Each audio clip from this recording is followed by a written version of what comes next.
Ethos of Silence. A veteran podcast aims to amplify the voices of veterans, creating a safe space for authentic conversations about their experiences, challenges, and triumphs. We seek to break the stigma surrounding mental health and foster community support, resilience, and understanding. Through storytelling, expert insights, and candid discussions, we strive to inspire healing, promote awareness, and empower veterans on their journeys. Welcome. Let's record. All right. All right. Now I can talk, right? You got to press record first. Note to self. All right. Jumping back in. Welcome back. Ethos of Silence. You got Tim here hosting, and I got my buddy Kevin here. Welcome back, guys. How you doing? We're going to jump into a Ethos, what is this, 3.0 now? Our third one? Seems to be 3.0. I think we've got some pretty good passages to jump into and talk about. I think we do. Last time we picked up out of the Warrior's Ethos book, Stephen Pressfield.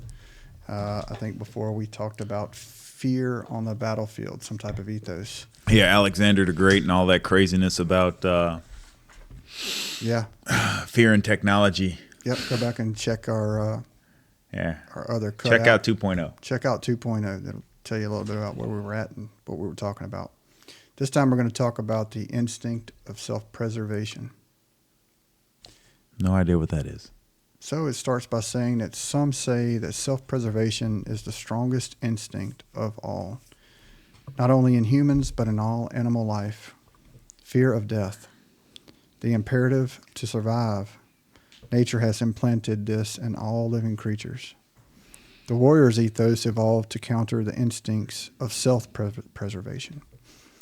Against this natural impulse to flee from danger, specifically an armed and organized human enemy, the warrior ethos enlists three other equally innate and powerful human impulses. One is being shame, two is being honor, and the third as being love. Those are three very deep emotions. Yeah. Very deep impulses. Well, you'd understand why you'd want to tie emotions like that into somebody's training to make them passionate about their cause, right? Absolutely. You don't do this, this will happen to our families. You don't do this, this is the worst that can happen.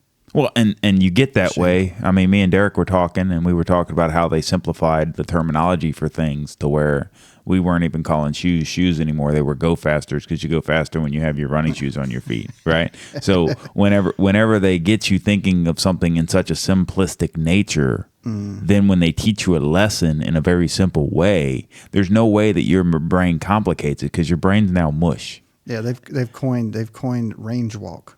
Yeah. Yeah, the simplified version of walking faster to the target to get it done faster has now been coined. You're range walking. And you know what range walk is. When you range walk, you turn up and turn up the volume, and they've got that put into you pretty well. It's built into you. Against this natural impulse to flee from danger, specifically from an armed and organized human enemy.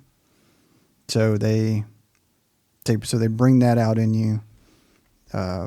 I think back about bayonet training on they motivate you so much before you go into the bayonet training that you fix bayonets and like the idea and the concept of that you're this type of warrior because you're going through this training, you're simplified, your mindset's simplified, and by the time they're teaching you how to fix bayonets, it's toward the later stages of your training. They can trust you when you put a knife on the end of your gun, not to turn around and stab them, right? Yeah, you're not stabbing nobody else. So maybe they do this, and then you charge these tires, and you just stab these tires, right? You stab the tire, you pull it out. You stab the tire, you pull it out, and you're yelling, and they want you to war cry. What makes the blood? I know. What makes the grass grow? Blood, blood, blood. What makes the grass green? Guts, guts, guts. Yeah.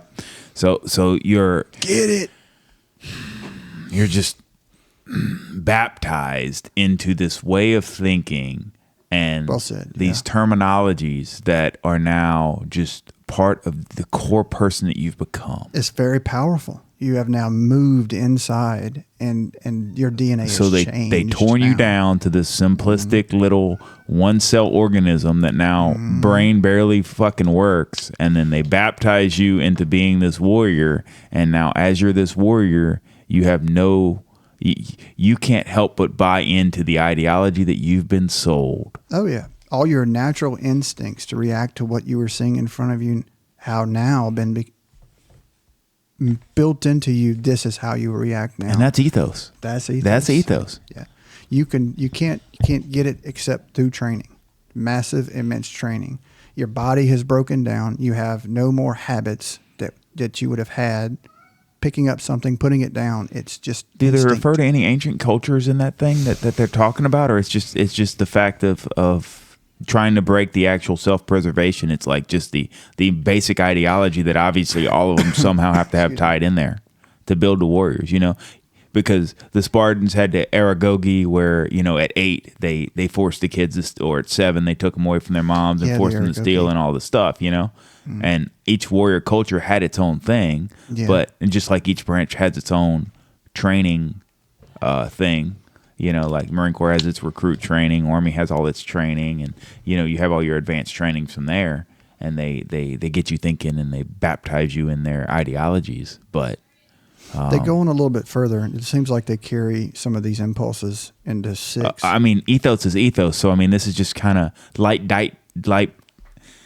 Ethos is the entire thing all thrown together. So we're diving into one little passage, a couple words on a page, and it's going to kind of get us thinking about some stuff. Oh, for sure. And as we think about it and go through Important this book, things. we can kind of paint a better picture of what ethos actually is, and it might help us understand a little bit. I know ethos to a Marine is everything. It's my Marine Corps pride. It's me being Prince Vegeta, proud of being the prince of the almighty Saiyan race, and I keep doing Dragon Ball Z references because I love me some anime, but I get that. Yep. Simplify. Oh, the Army's got its years and years of value. You don't walk out of a parade field. You don't walk out with a rotten foot. You don't walk out with a sore that's on the bottom of your foot or a fractured foot, or you don't want to be that guy walking away. Yeah. Out of all of them, you're judged. Yeah. You're judged by the entire platoon. You're judged by the entire group, no matter who they are or where they came from. It's the ethos of where you're at. But not leaving. But also the person you let down the most is yourself. Like, it doesn't matter how much they berate me or do anything. They can't be any worse on me than I am in my own head. I am by far my worst critic. That's what they have built. Yeah. They have built that voice inside of us. That voice gets louder and stronger. Yeah. That if this Medal of Honor winner doesn't jump up and do what he did to win the Medal of Honor, his drill instructor's magically going to come out of his head and choke slam him. You're recycled back to the first platoon. Yep. You're recycled back to, you don't want to be recycled in basic training. I had recycles, huh? Oh, yeah, we had recycles. We had, and then we had Libo Sundays. So here we are, off on a tangent. So we had recycles and we had Libo Sundays. When we went on our Libo Sundays, we were able to go to church, right? So church, when you went to church, you went to church in basic? Yes, every Sunday. Every Sunday we went to church. We were different anyways. So when we went to church on Sundays, we'd be able to run into our buddies and whatnot. So when we run into our buddy who got rolled back, he's like, yeah, man, I don't graduate. They rolled me back in a whole month. Oh, like no. I'm at the beginning of phase 2 now. What the? You're at the beginning of phase 2, bitch. We just started phase 3. We about to go on the crucible and graduate, and you got a whole nother month. You got to go do the damn swim qual again. Fuck that. Sorry for you. Right? We're going this way. We're going this way. Yeah. You done rolled back a month. Oh my gosh. I had so it's with 8 or 10 weeks, whatever it was. I was in the last phases. And you know what it would be even worse for? 103 degree fever. It would be even worse. Leaving. It would be even worse for the females because the females would roll back 3 months. Oh, that's right. You guys trained with females. Because no. We didn't cross train with them. I was in 1st Battalion, so we were attached to 4th Battalion. We graduated at the same time the female battalion graduated. So the 4th Battalion is the female battalion? The 4th Battalion is the female battalion. Okay, I'm learning something today. And the 4th Battalion would graduate the same time the 1st Battalion graduates, right? Mm-hmm. So, but the 1st Battalion won't pick up another platoon for 3 months. So like first will graduate, second will graduate, third to graduate, and then it starts another quarter. Yeah, this cycles the new recruits. So if they had to cycle back a female, she'd be cycled back 3 months. Whoa. Because and why? Huh? Whoa, and why? Well, because they don't have another platoon to pick her up. Right? I got it. it. So that they might have a, I don't even know. I'm probably speaking on my ass here. They probably have a retention platoon that they roll to, and then they try and complete the part of the training they failed again. Perhaps, but they're not going to the men's training. No. We see them like they use the same pugil stick pits and pugil stick areas. So like you'll see the females training every now and again, but no, you don't do any group training. Yeah, I had 104-degree fever. I was literally dying, and I wouldn't go. It was one night. They went on one training, and he knew I was just sick, coughing and sweating. And I think he was giving me the one day before it was going to be, you're going to recycle, Gomez. I sat up and paced, and I sat under my blanket and just sweated every bit of it out. I pushed my body and my mind to say, I'm going to heal today. I'm not going to recycle. It's impressive how the body can Let's heal. jump forward. Let's we got? Jump into it. Right and wrong? We're into right and wrong. Okay. This is, I guess, chapter or Decibel 6, whatever it might be. It carries over from shame, honor, and love. The concepts of shame, honor, and love imply moral judgment, right and wrong, virtues and vices. The natural evolution-spawned instinct of self-preservation becomes viewed within the context of an ethical code and indicted. Yeah, Gomez can't pronounce well. Here we go. As wrong and evil, cowardly, depraved. Its opposite, courage, is judged by the same code and declared to be good, brave, and honorable. The Spartan king, I'm gonna rip this one. Agesilaus.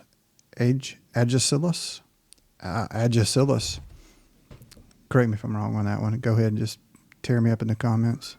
Was once asked, what was the supreme warrior virtue from which all other virtues derived? He replied, contempt for death. Courage, in particular, stalwartness in the face of death, must be considered the foremost virtue from a warrior, a foremost warrior virtue. Well, yeah, I mean, Viking culture is die with your sword in your hand so you can go to Valhalla. The Spartan culture is, a beautiful death is a death on the battlefield. There is no greater glory than dying for the defense of Sparta. I can so relate to that, to having contempt for death. Yeah. I don't want you near me, death. You have no territory here. Yeah. I have a job to do. Yeah. I've already been trained. You have no control over me. You have no reason to be here. Go, leave me. Death. Yeah. Yeah. A detachment of Romans was cut off in a waterless place. Uh-oh. The enemy commander demanded their surrender. The Romans refused. You are surrounded, declared the enemy captain in exasperation. You have neither food nor water. You have no choice but to surrender. The Roman commander replied, no choice. Then you have taken away as well the option to die with honor. The dictionary defines ethos as the moral character, nature, disposition, and customs of a people or culture. Ethos is derived from the same Greek root as ethics. The warrior ethos is a code of conduct, a conception of right and wrong, of virtues and vices. No one is born with warrior ethos, though many of its tenets appear naturally in young men and women of all cultures. The warrior ethos is taught on the football field in Topeka, in the mountains of Hindu Kush, on the lion-infested plains of Kenya and Tanzania.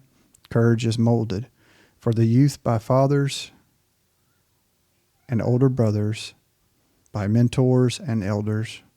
It is inculcated in almost all cultures. by a regimen of training and discipline. This discipline frequently culminates in an ordeal of initiation. The Spartan youth receives his shield. The paratrooper is awarded his wings. The Afghan boy is handed his AK-47.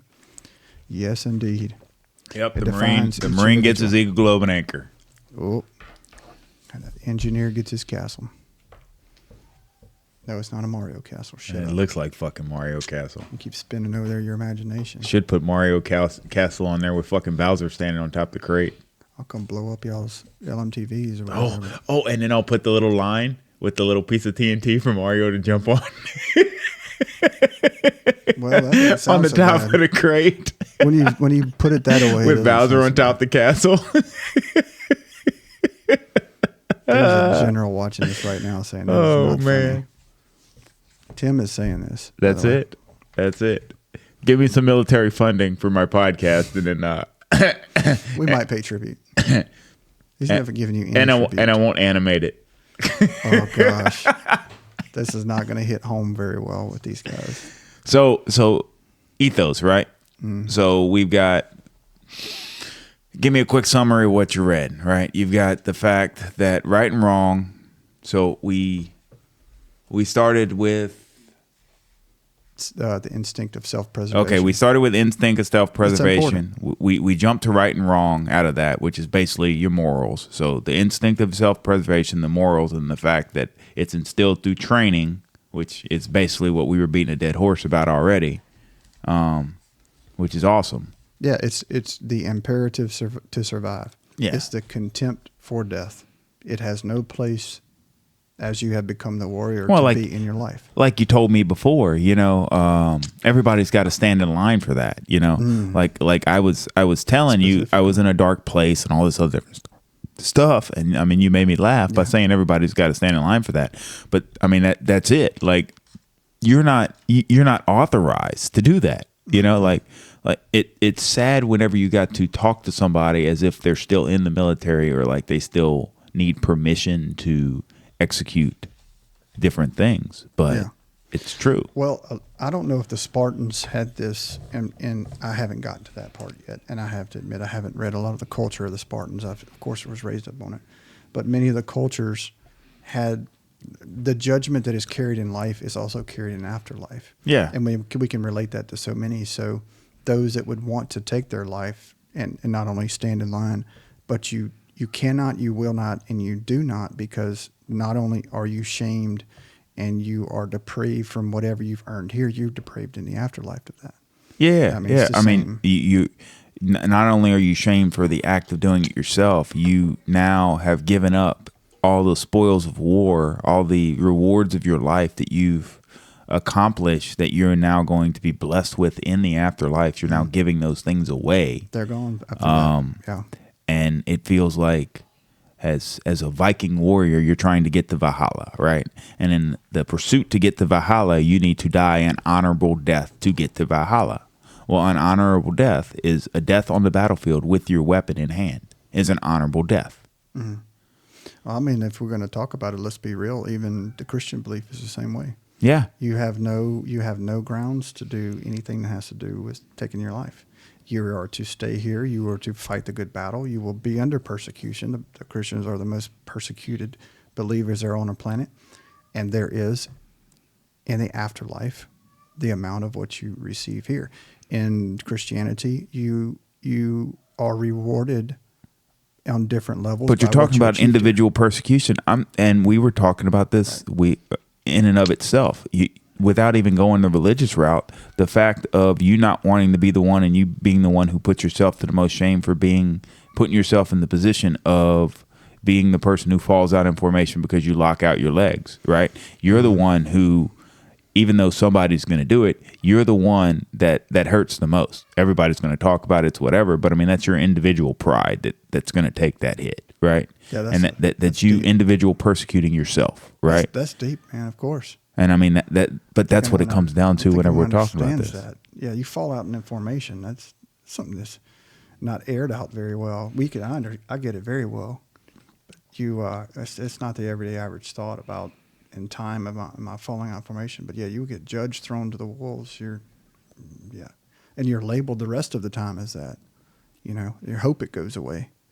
You hope they forget about it. But and that's the same thing for injuries. Yeah. Warriors have an ethos that's evolved, and for one reason or another, they've become injured. They have found themselves. Well, you don't go to medical. You go to medical, you get cycled back. You're taught that from a very young commission, establishment of going through your ethos. If I go to medical, I'm gonna get cycled back. I don't need to get cycled back.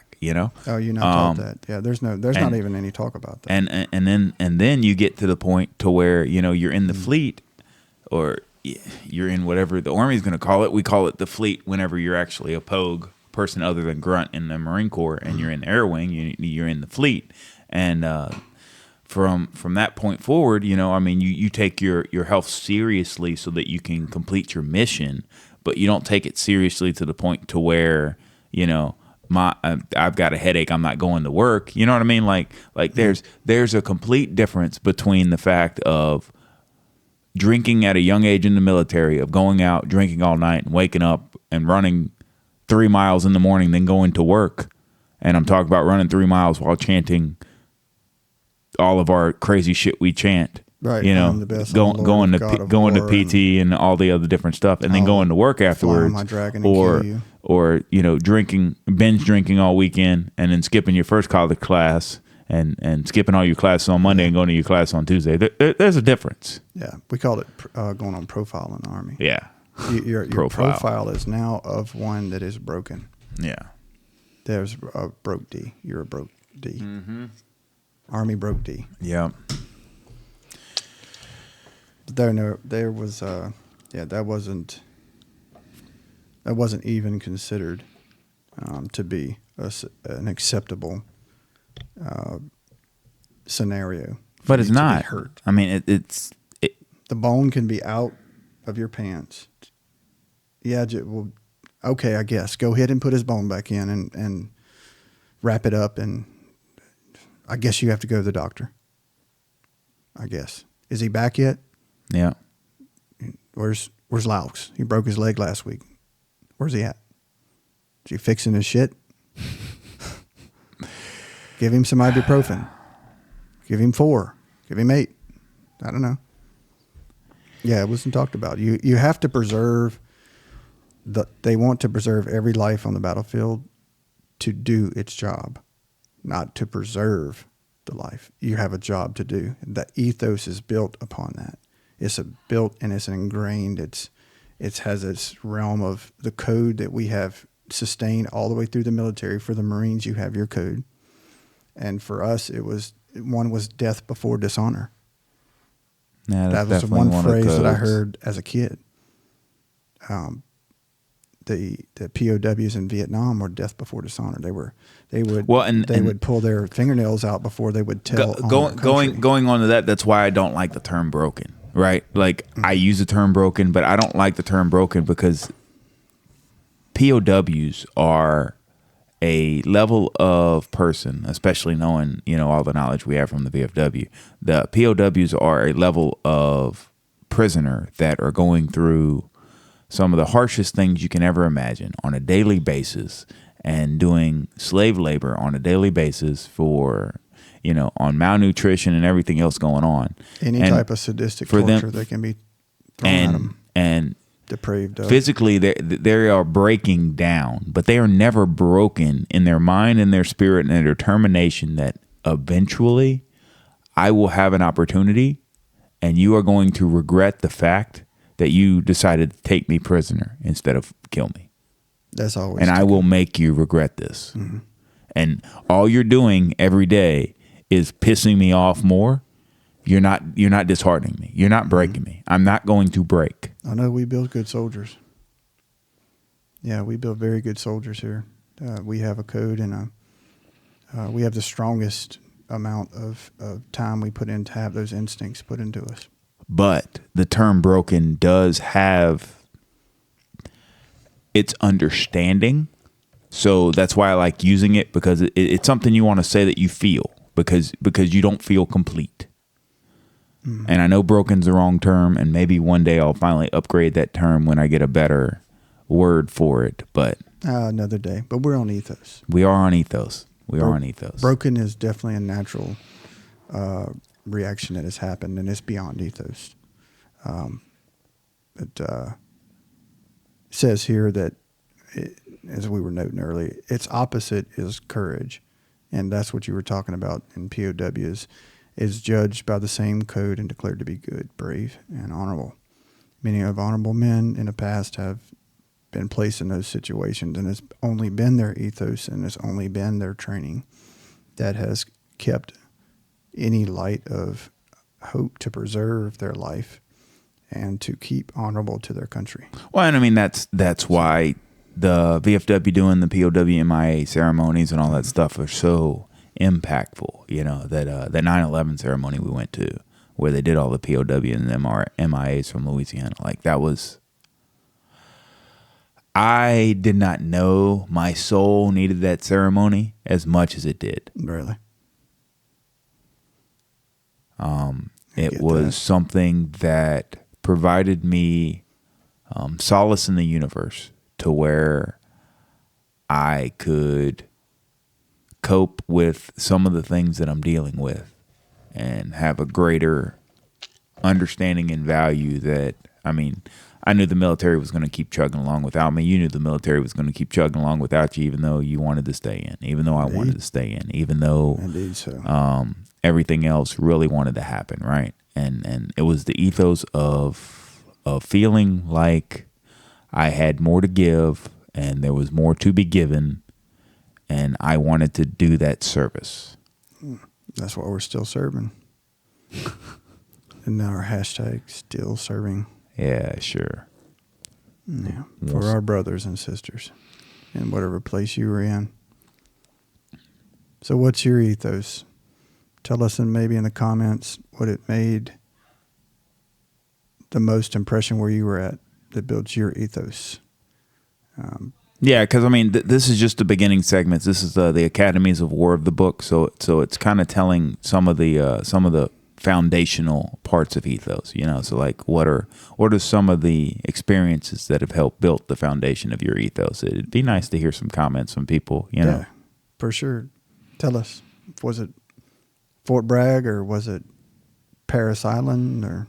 Was it the Catholic Church? No, was it the Catholic Church to be considered? Being brought up through catechism and everything else, and young religious classes for, I mean, I know I was in catechism classes for a lot longer than I was ever through boot camp.